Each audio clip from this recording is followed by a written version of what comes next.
안녕하세요. 이번 시간에는 2회 모의고사의 1번 문항에 대해 해설을 시작해 보도록 하겠습니다.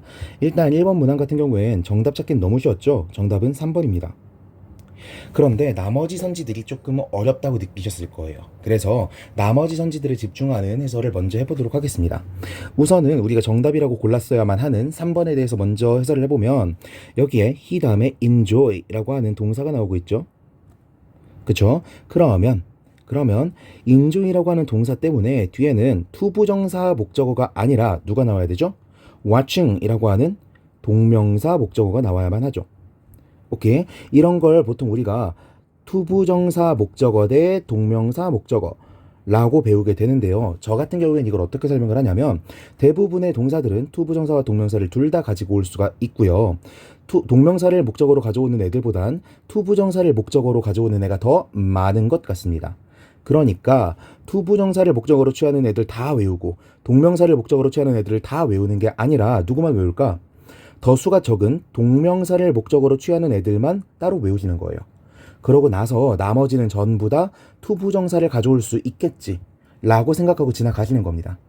아시겠죠? 그래서 ing를 목적어로 가져오는 단어들을 몇 개 이렇게 정리해 보려고 하는데요. 여러분들은 이렇게 정리하셨으면 좋겠습니다. 한번 쭉 적어 볼게요. 기, 피, 마이, 포, 크. 제가 중학교 때 학원을 다니면서 학원 선생님한테 배웠던 암기법인데 들을 때는 정말 열받았어요. 정말 열받았는데 아직까지도 제가 외우고 있고 이걸로 또 가르치고 있는 제 스스로를 보게 되더라고요. 따라해 보겠습니다. avoid, give up, finish, mind, enjoy, postpone, keep. 자, 그렇다면 왜 이렇게 초록색으로 쓴 애들을 따로 해놨냐? 한번 같이 읽어볼게요. 아기 피 마이 포크. 아기 피 마이 포크. 이렇게 외우시는 거예요. 아기가 피가 많이 났어. 다시 아기가 피가 많이 났다고요. 왜? 포크에 찔려서. 아기가 피가 많이 났어. 왜? 포크에 찔려서. 이렇게 외우시는 겁니다. 아시겠죠? 아, 선생님 이거 너무 양아치 같은 이상한 암기법이잖아요. 저 이거 따라하기도 싫어요. 라고 말씀하시는 분들이 있을 수도 있는데요. 네, 투부정사를 목적어로 취하는 애들은 보통 미래적인 의미를 가지고 있는 동사라고들 하고요. ing를 목적으로 취하는 애들은 현재적인 의미를 담고 있는 동사들이라고들 합니다. 그런데 얘네를 보고 어떻게 현재적인 의미란 걸 유추할 수가 있겠어요.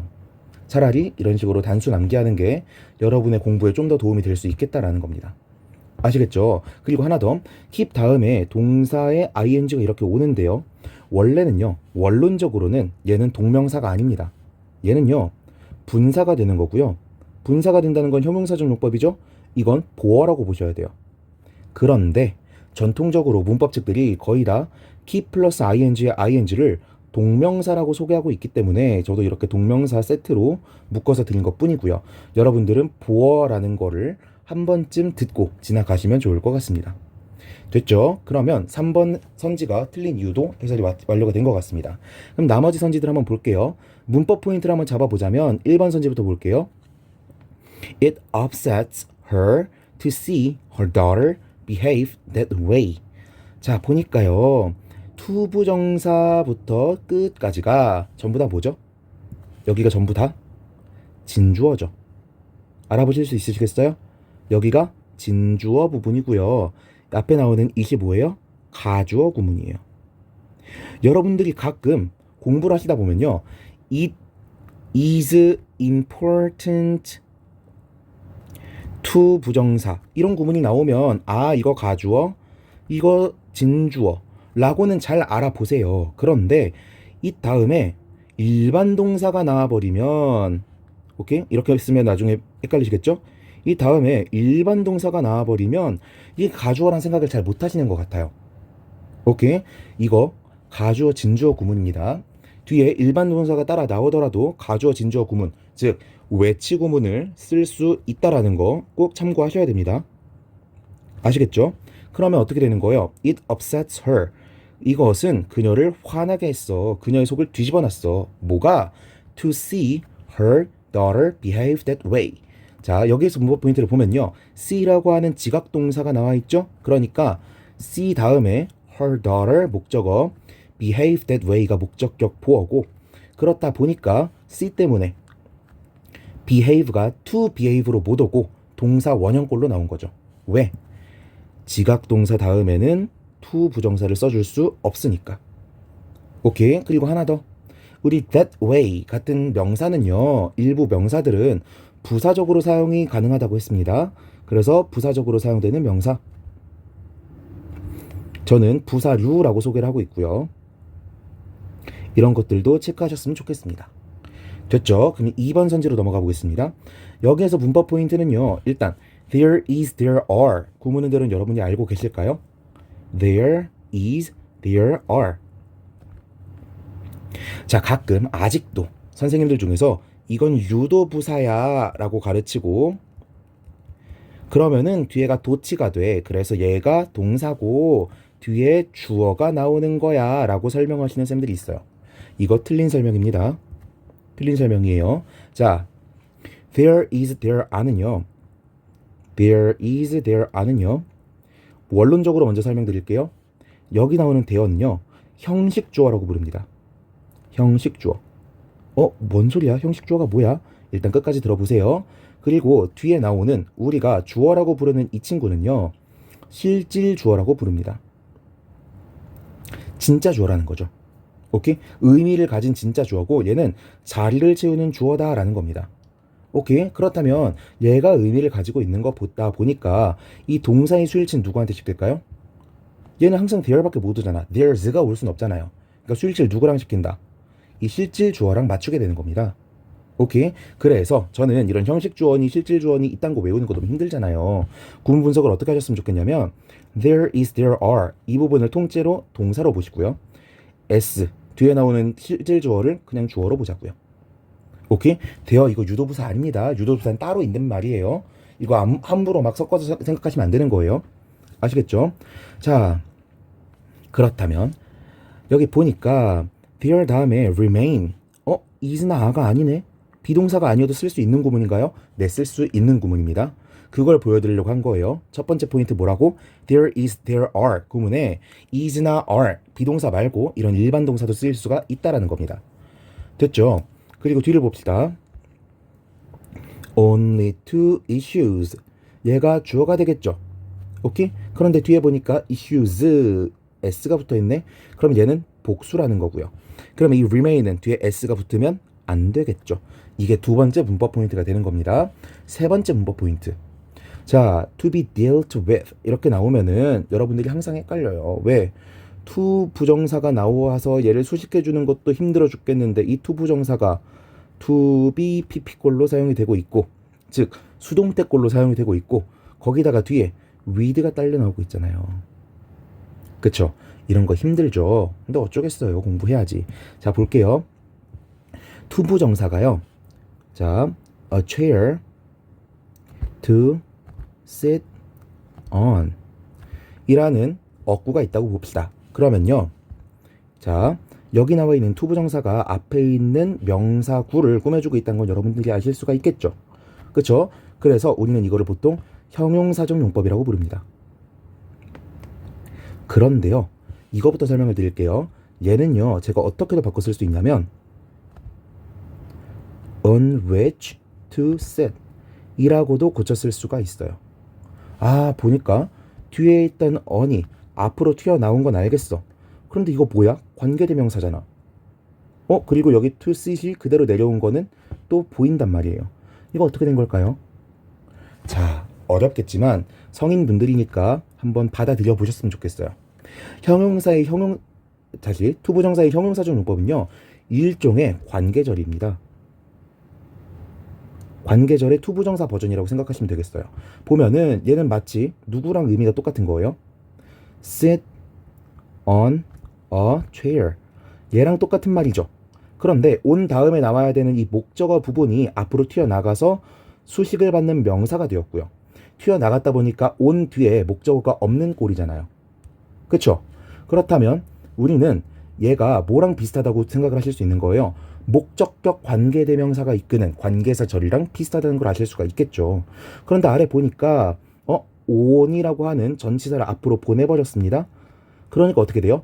전치사 다음에 목적으로 원래 왔어야 됐던 a chair 부분이었어야 됐던 이 위치가 같이 딸려 나왔잖아요. 안 보이던 게 튀어나왔죠. 오케이. 이거를 저 이거 베낀 거 맞습니다. 상변 선생이라는 선생님께서는 전관투라고 가르치시는데 이 표현 정말 좋은 것 같아서 저도 여러분에게 소개시켜 드리겠습니다. 여기다 적을게요. 상변 선생. 이분께서 전관투라고 가르치고 계셔서 저도 전관투라는 표현으로 여러분께 소개를 드릴게요. 오케이. 전치사랑 관계대명사가 나오면 뒤에 투부정사 이런 식으로 꼴이 나올 수가 있다라는 거까지 체크를 하셨으면 좋겠습니다. 문법 문제 언제든 나올 수 있는 거니까요. 그렇다면 자, 우리가 deal with 목적어였을 텐데, 그쵸? 얘를 수동태로 쓰게 되면 어떻게 되는 거예요? 여기 있는 애가 앞으로 튀어나가. 그러면서 be dealt with 이 꼴로 남을 거 아닙니까? 그쵸? 그런데 이게 투부정사처럼 수식을 하고 있는 거니까 이 꼴이 상관이 없다라는 겁니다. 오케이. 이 부분이 이해가 안 되시는 분들은 아마 제가 어떤 설명을 덧붙여도 이해가 아직 안 되는 걸 거니까 제가 게시글에 소개해 놓은 오픈 채팅으로 들어오셔서 저에게 추가적인 설명을 요청하셨으면 좋겠습니다. 아시겠죠? 넘어가 보겠습니다. 자, 그러면 이제 4번 문항입니다. 4번 문항은요, 원래 출제 포인트가 뭐였냐면, 출제라고 하면 안 되죠. 문법책에서 이걸 담고 있었던 포인트가 뭐였냐면 한정사의 어순이었습니다. 한정사가 뭐죠? 이걸 문법 시간에 배워본 사람도 있을 거고 배운 적 없는 사람도 있을 거예요. 한정사라고 하는 건 영어로 determiner 이라고 하는데 이걸 알기 위해서는 명사구의 구조부터 아셔야 돼요. 자, 명사구라는 거는요, 명사가 주인공이 되는 구입니다. 그렇다 보니까 명사구에는 항상 뭐가 있어야 될까요? 명사라고 하는 핵 명사가 있어야 되는 거예요. 구에서 가장 중요한 걸 우리는 핵이라고 부릅니다. 그렇다면 명사의 앞에는, 앞이랑 뒤에는 또 뭐가 붙을 수 있죠? 명사를 꾸며주는 형용사 구가 붙을 수가 있죠. 그냥 형용사라고 적을게요. 오케이? 그러면 형용사 구까지 적을게요. 그러면 이렇게만 쓰면 명사가 완성이 되느냐? 아니죠. 우리 beautiful girl 이라고만 쓰면 제대로 된 명사구라고 볼 수 있나요? 안 되죠. 왜? girl 다음에 s가 안 붙었잖아. 그럼 이거 단수란 뜻이잖아요. 단수 명사는 지 혼자 못 쓰이고 앞에 뭐가 와야 돼? 어나 언 같은 부정관사가 와야 되잖아요. 그쵸? 그럼 이런 친구가 명사구에서 꼭 필요한 친구다라고 볼 수가 있겠네요. 그쵸? 이런 친구를 가리켜서 우린 뭐라고 부르냐면 한정사라고 부르는 겁니다. 이 한정사의 대표적인 종류가 바로 관사라던가 소유격 같은 친구들이 있는 거고요. 이를 비롯해서 굉장히 많은 표현들이 있는데 이걸 제가 지금 하나하나 다룰 수는 없고 제가 올려놓은 직성문법 시리즈에 보면은 한정사에 대한 설명을 찍어놓은 게 있으니까 글을 통해서 한번 확인해 보시기 바랍니다. 오케이? 그러면 한정사는요, 어떤 특징을 가지고 있냐면 한 번에 한 개밖에 못 온다는 특징을 가지고 있어요. 원론상으로는. 그런데 이 한정사라고 하는 게 종류가 여러 가지거든요. 여기까지 알면 너무 많이 하는 건데 그냥 한번 들어보세요. 전치 한정사, 중간 한정사, 후치 한정사, 이렇게 한정사의 종류가 이렇게 있어요. 그래서 한정사는요, 한 개 이렇게 종류별로 한 개씩이 나올 수가 있습니다. 오케이? 자, 그래서 여기에서 왜 한정사 문제가 나온다는 거냐? twice the 이 부분이 한정사 표현이기 때문입니다. 오케이? twice도 한정사, 더도 한정사인데 얘네는 같이 나올 수 있는 한정사다 라는 게 원래 TG라고 하는 원서에서 다뤘던 문법 포인트였어요. 근데 이거 어떻게 배울 겁니까? 우리 한정사라는 개념 어떻게 공부할 거예요? 저도 잘 몰라요. 그래서 저는 이걸 제안할게요. 따라 읽으세요. 아이고 죄송합니다. 따라 읽으시는 거예요. Twice the man. Twice the man. 따라 읽으세요. Twice the man. Twice the man. Double the price. 따라 읽으세요. Double the price. Double the price. 더 빨리. Double the price. Double the price. 이렇게 사용될 수 있는 어순의 표현들은 여러분들이 여러 번 읽고 지나가시기 바랍니다. 그리고 여기에 끼워 맞출 수 있는 표현이겠다 싶으면 아, 얘네가 되니까 걔도 되겠지 라고 끼워 맞춰서 푸세요. 이걸 문법 문제에서 낼 가능성은 거의 없다고 보셔도 상관이 없는데 그럼에도 불구하고 제가 높아심에 넣는 문제니까 그냥 그런가 보다 하고 넘어가시라고요. 오케이? 그리고 하나 더, 여기서 the man이라고 하면 원래 남자란 뜻이잖아요. 근데 제가 이거 번역을 어떻게 해놨죠? 네가 남자인 것보다 2배는 남자다 라고 번역을 해놨어요. 남성적이라고 번역을 해놨습니다. 자, 명사가 일종의 성질을 설명하는 표현으로 바뀐 거예요.